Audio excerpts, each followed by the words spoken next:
Our programs offer many languages. Please visit suprememastertv.com/schedule. Nos programmes offrent plusieurs langues. Veuillez visiter suprememastertv.com/schedule. Nuestros programas ofrecen varios idiomas. Visite suprememastertv.com/schedule. Programele noastre oferă multe limbi. Vă puteți uita pe suprememastertv.com/schedule.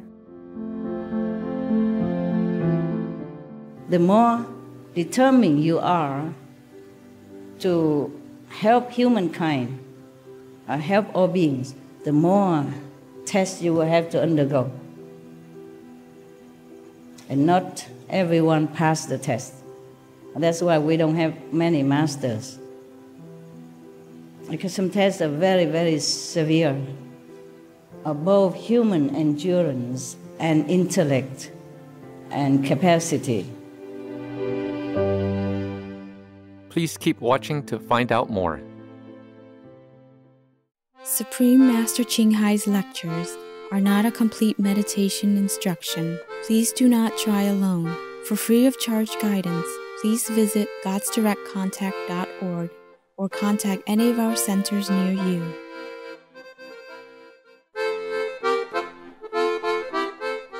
Today's episode will be presented in Chinese and English with subtitles in Arabic or Aziz, also known as Vietnamese, Chinese, Czech, English, French, German, Hindi, Hungarian, Indonesian, Japanese, Korean, Malay, Mongolian, Persian, Polish, Portuguese, Punjabi, Russian, Spanish, Telugu, and Thai.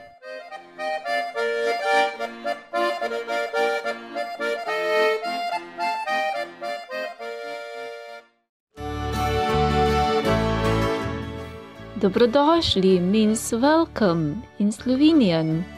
Cheerful greetings, compassionate viewers. My name is Emma. The happy people of Slovenia admire you for the noble way you live your lives.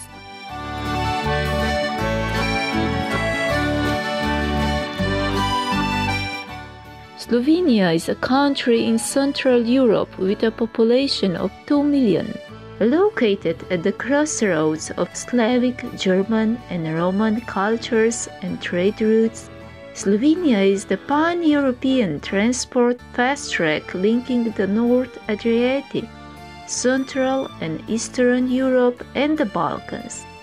That is why Slovenia is important and unique in the European social, economic, and cultural integration. Being an alpine, mountainous country with over 50% of the land covered by lush, pristine forest, and having a dense river network and rich underground water, Slovenia's natural beauty is surreal.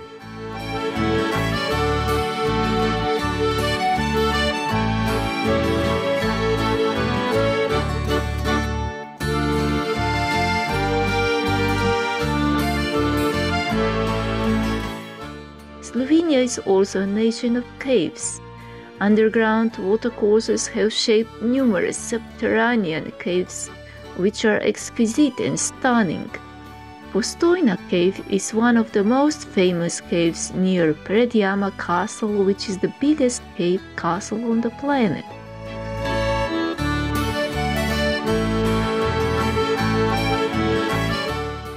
In 2007, Supreme Master Ching Hai personally presented the then Slovenian President, His Excellency Dr. Janez Drnovšek, with the Shining World Leadership Award for Compassion at the Presidential Palace in Slovenia. Supreme Master Ching Hai praised his noble example through the promotion of veganism, animal rights and humanitarianism, as well as his forward-thinking model to look beyond economic interests and solve issues in our world with compassion.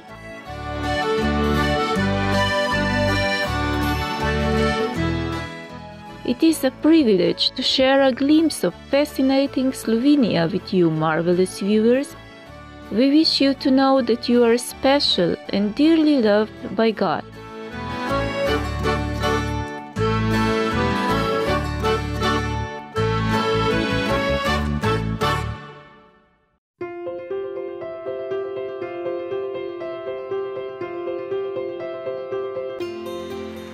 For over 3 decades, Supreme Master Ching Hai has illuminated our world with her divine teachings.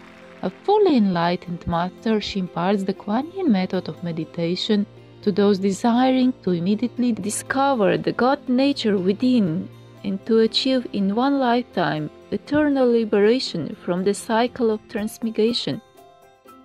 The Kuan Yin method has been practiced by all enlightened masters, such as the worshipped World Honored One Shakyamuni Buddha, the worshipped Son of God Jesus Christ, the venerated Master and Philosopher Confucius, the venerated Lord Krishna, the venerated Master and Philosopher Lao Tzu, the venerated Lord Mahavira, the beloved Prophet Muhammad, peace be upon him, the first Sikh Guru Sri Guru Nanak Dev Ji, and many more. Supreme Master Ching Hai emphasizes that if we always remember God, render selfless service to others, and follow the laws of the universe, we will reach our highest potential as humans and truly understand our purpose on earth. She is an extraordinary living example of compassion, regularly sending material and financial assistance, as well as love, to refugees, the homeless, natural disaster victims, and others needing relief. Supreme Master Ching Hai is deeply grateful to the beloved God for all the financial help, comfort, and support to the afflicted and needy, and or any good cause over the years as a humble vessel for His compassion and love towards His precious children. Supreme Master Ching Hai respectfully thanks all special individuals, organizations, leaders, and governments for all your genuine, loving, ongoing support. May Heaven bless you forevermore. We, the Supreme Master Ching Hai International Association members, are also sincerely grateful for your expressive kindness, wishing you the best.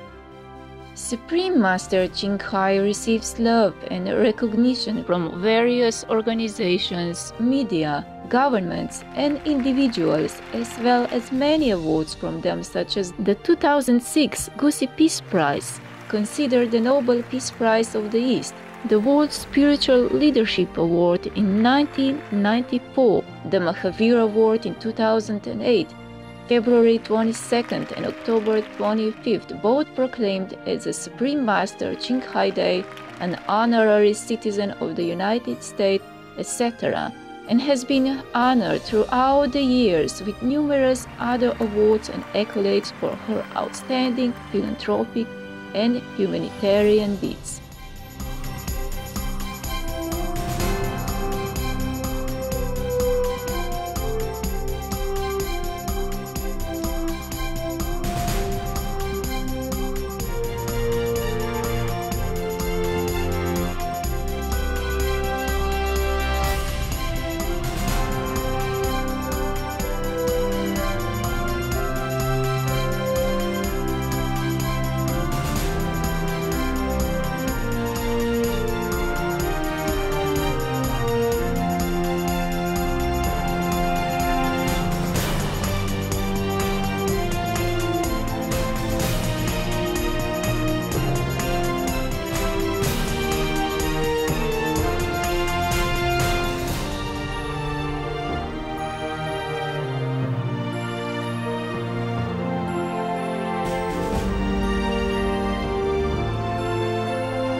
We apologize for not being able to show many other awards and honors for lack of space and time.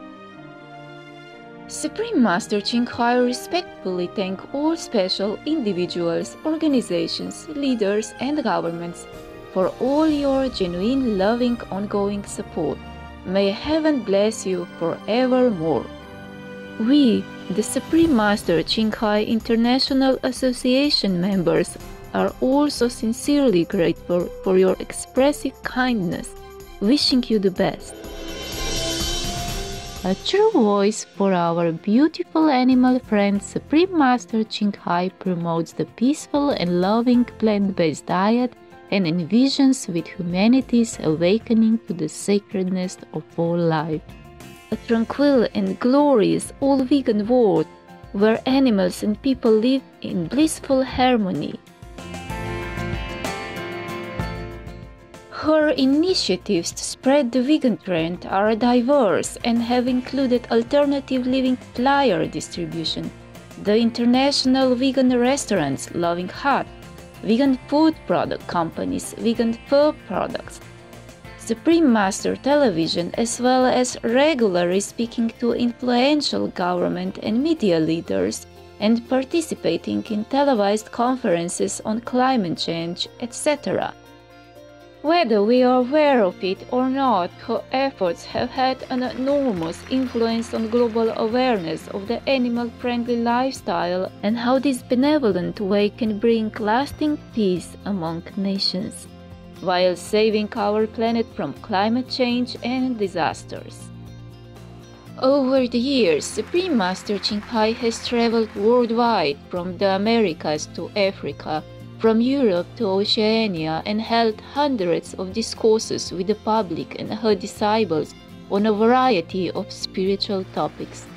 Today, we are blessed to present one of these insightful lectures entitled The Life of Lord Mahavira, The Birth of Dharma Chakravarti, Part 3 of 5 on Between Master and Disciples, given in Chinese and English on June 22, 2019, at the New Land Ashram, Taiwan, also known as Formosa.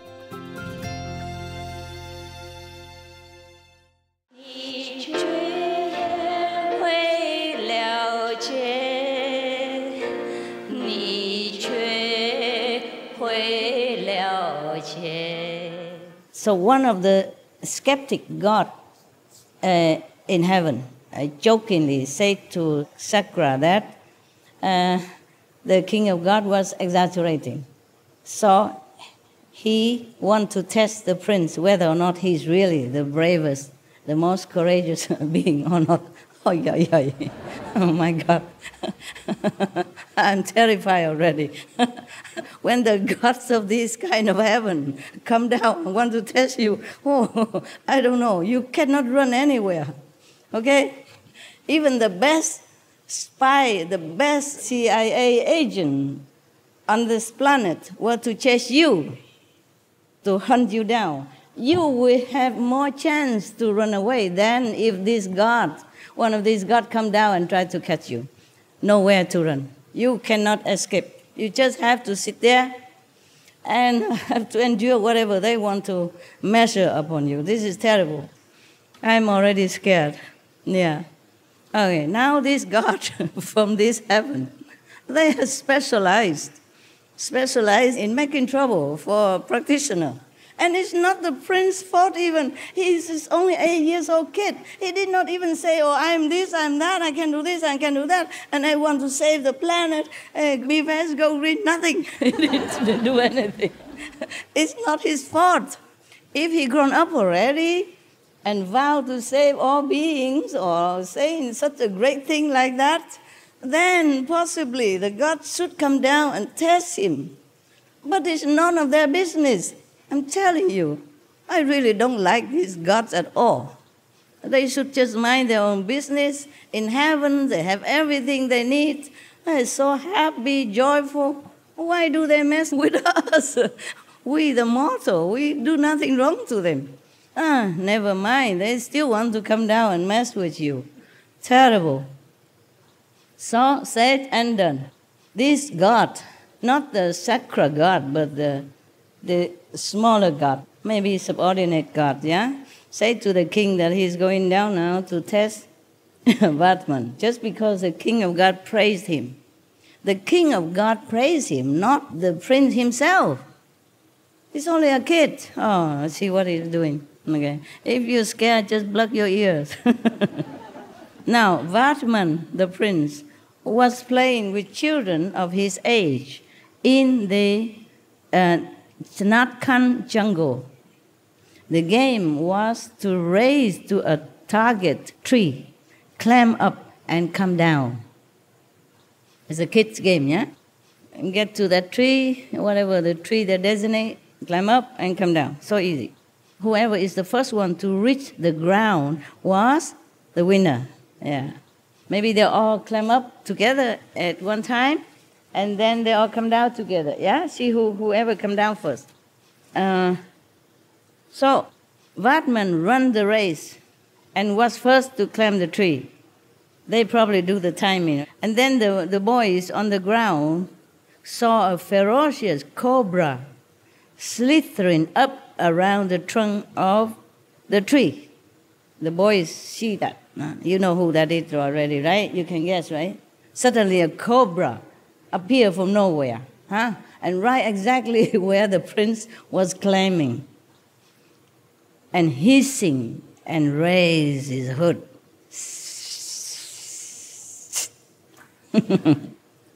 The boy started trembling with fear and run away. Yeah. From a safe distance, they run away, far away already from the cobra, and they shouted to the prince, "Vatman, do not come down. There's a black serpent on the tree trunk. Don't come down." Vatman, already on his way down, saw the snake and also heard the call of his friends. He shouted back, "Be quiet, don't be afraid." So he jumped down. The snake followed him and hissing and leaped at Vatman, jumped at him. Yeah. With astonishing agility, the prince caught the snake by the hood and with a jerk threw it away like a piece of rope. He caught him. Wow. As we would thought, huh? After this, the boys started playing another game. This game called Tindushak. This game was also a race to a target tree. The winner was to ride piggyback on the losers and return to the base. Yeah, whoever loses have to carry the winner on his back and then run all the way with the winner on the back, run back to the base. The god who had come to test Vatman also joined the group in disguise as a boy. Okay? In the game, when Vatman won, the god got Vatman on his back and started back to the base. The god, suppose, was the loser then, one of the losers. So he has to carry Vatman on his back and run back to the base. Yeah. But on the way, he transformed himself into a giant. With the prince on his back, the god flew into the sky. Big giant carried the prince, flew into the sky. The boys shouted with fear, "Vatman! Vatman!" But the prince was very undaunted. Hit the giant with his mighty fist. Boom! The god cried. The giant god cried with pain. Probably he know where to hit, nah? Maybe here or eyes or whatever. I don't know where he hit, but the god was crying in pain and had to land back on the ground. Vatman jumped from his back, but the culprit disappeared, and in his place appeared a god who begged Vatman's forgiveness. I like that. I like that very much. So, I don't know if I should like it, because we're not supposed to hit somebody else or anything, but this guy, he deserved it. He messed up. And he's bigger than Vatman. So I think it's okay. If it were me on this giant back, I would also probably given him some of my kung fu. Yeah. Yeah, he has no business to go there and mess with the kids' game and then took him to the sky, scaring all the kids like that, right? Bad boy. So the god came down and then kneel on the floor and begged the prince to forgive him. Fine, I like that. Now, Indra, I want to test him as well. Oh, there's a next test now. My God, what is this? His life has to be tested all the time. What for? Now, in the school, when Vatman entered the 9th year of his age, his parents thought that it was time to impart martial and formal education befitting a Kshatriya boy to him. Kshatriya, the high class of India, and the 4th class, Kshatriya is the top class, yeah? The class of the warrior, yeah, of royalty. Well, I don't think it's the first one. I think the first is Brahman, no? Any India help me? First is Brahman. Second is Kshatriya. Okay, correct, yeah. Lucky I remember, otherwise he was laughing at me, see that? Thank you. Yeah, I'm not Indian, you see, and I know all this since I was younger. And long time I don't use this kind of knowledge. For what? Yeah. I'm not Indian.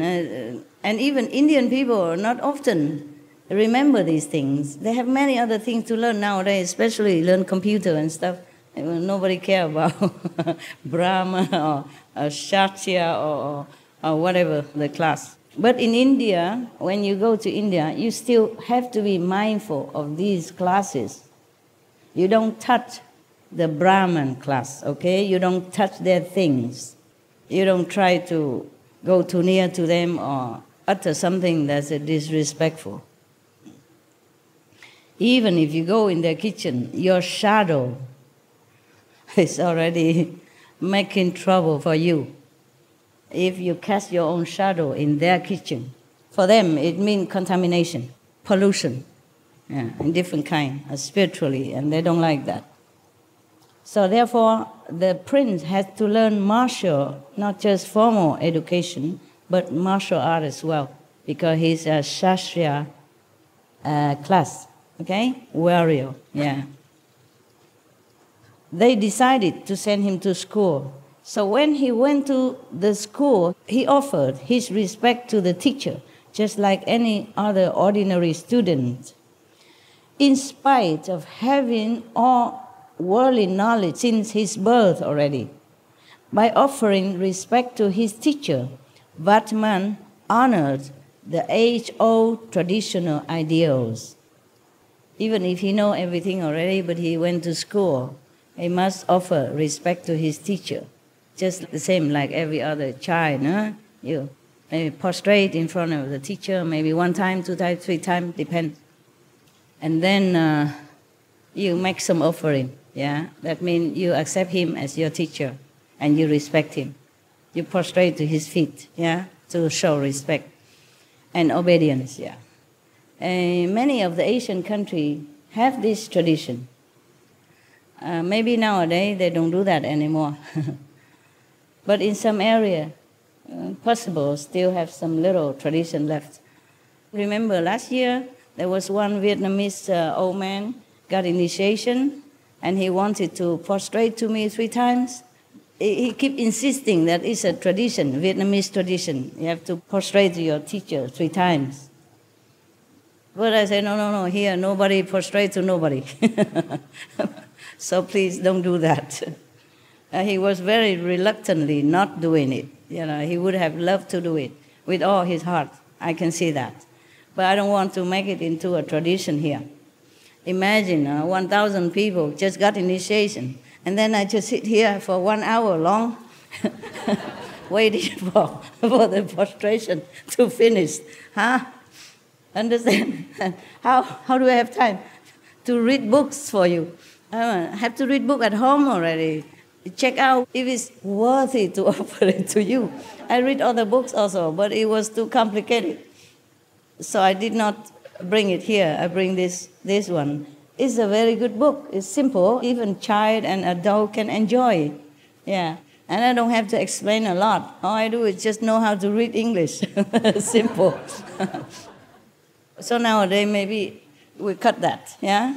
But in the Buddha's time, they still do that. Yeah? And whenever any of the students wanted to ask Buddha some question, Buddha time is written in the sutra, but I guess in every other tradition in India, about Buddha's time, or nowadays even, they still prostrate to the guru, to the master, when they want to ask something, or when they first came in to greet him, when they came visit, not just the first time, but whenever they can visit the master, they bow to the master. And whenever they take leave, they do the same. I think we better not do anything, because if I let him do it, then everybody else would like to do it. And knowing you will take your time, and you will keep looking, and you try to do it very slowly, and one extra bow and two extra bow, and then, my God, it will take forever. Even I respect traditions, and it's not a bad tradition, but logistically speaking, it's not practical. Okay, huh? Yeah, I know many of you also want to do that. You keep asking me, but no. Okay? No is no. N-O, no. We don't need this kind of respect. We respect inside, okay? We respect by keeping the precept, by being vegan, by meditating diligently, yeah? And really trying to abide by the master teaching and try to go home. That is a real respect. Outer respect, anybody can do. Inside respect is harder. Yeah, I want the inside respect. And the proof of the respect, not just bowing on the floor. Anybody can do that. But believe me, after I die, they probably make a statue out of me and put me somewhere, and then people will still come bowing, because at that time I cannot forbid them. I cannot say anything. Right, so the teacher gave him the first lesson of the alphabet. Vatman listened silently. After some time, the teacher called him and asked, "Prince, you are just idling. Why don't you repeat the lesson and try to memorize it?" The same like my father told me when I was young. "Why don't you ever study anything at home?" I say, "I know it already by heart."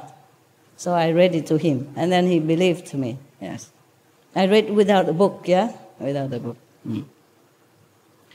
So in reply, Vatman recited the full alphabet for the teacher. The teacher was very, very surprised.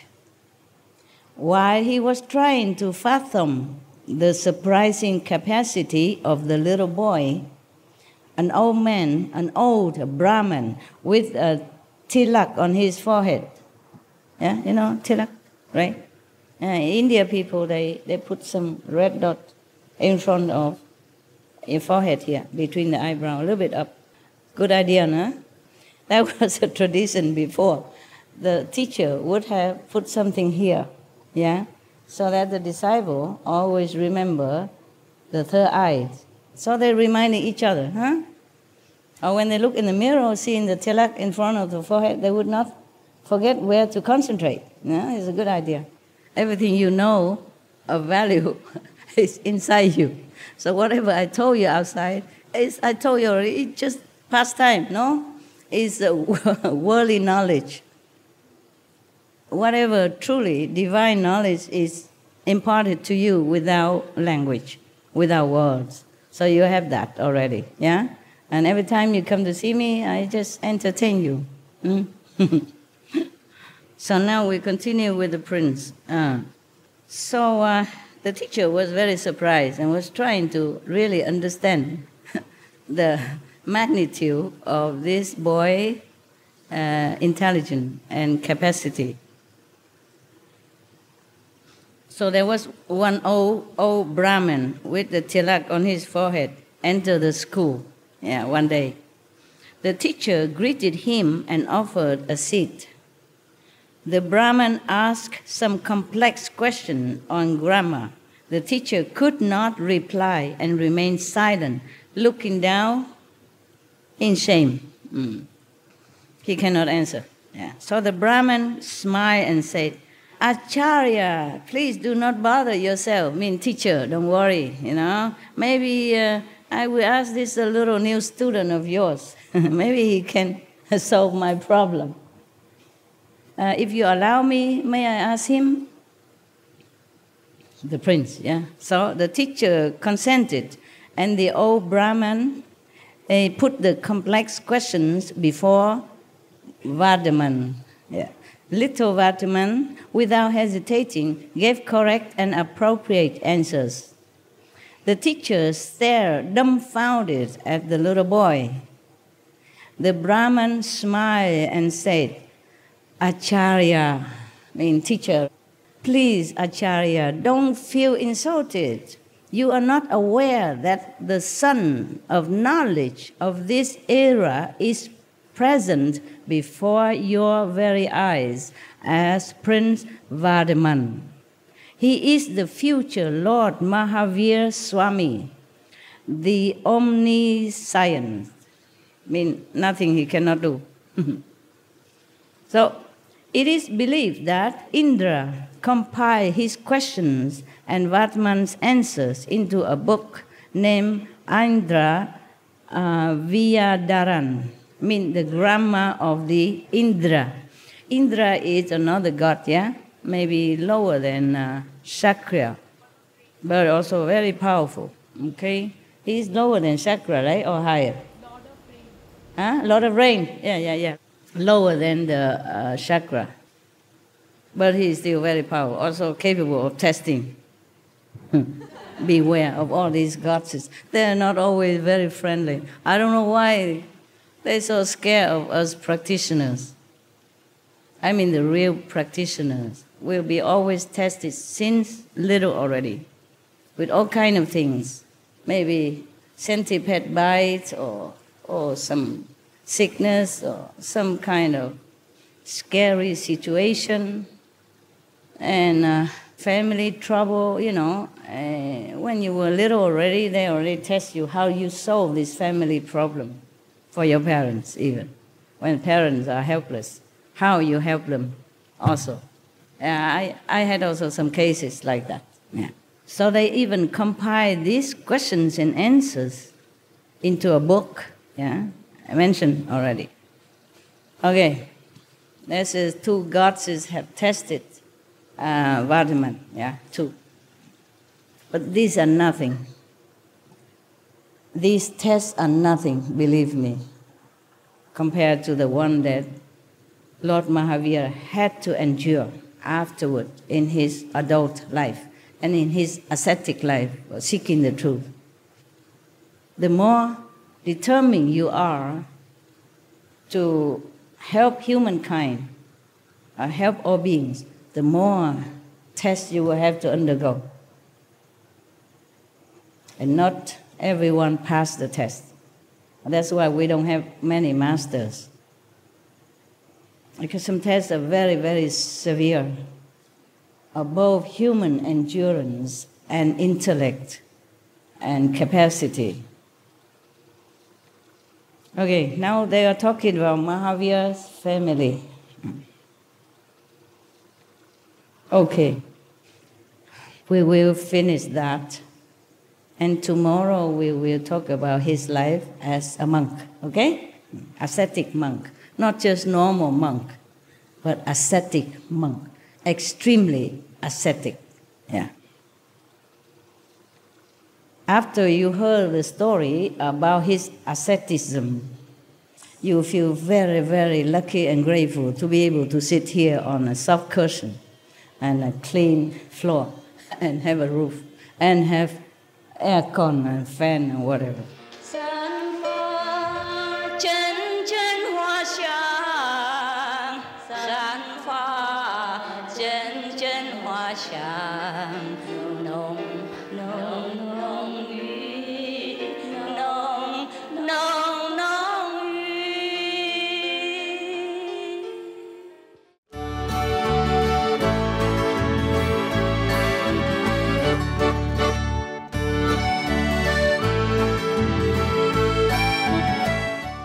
Charitable viewers, we appreciate your company for today's episode entitled The Life of Lord Mahavira, the Birth of Dharma Chakravarti, Part 3 of 5 on Between Master and Disciples. Coming up next is Buddhism's sacred scripture, the Sutra of the Lotus of the Wonderful Dharma, Chapter 4, Part 6 of 6, on words of wisdom right after noteworthy news. Please stay tuned to Supreme Master Television for more positive programming.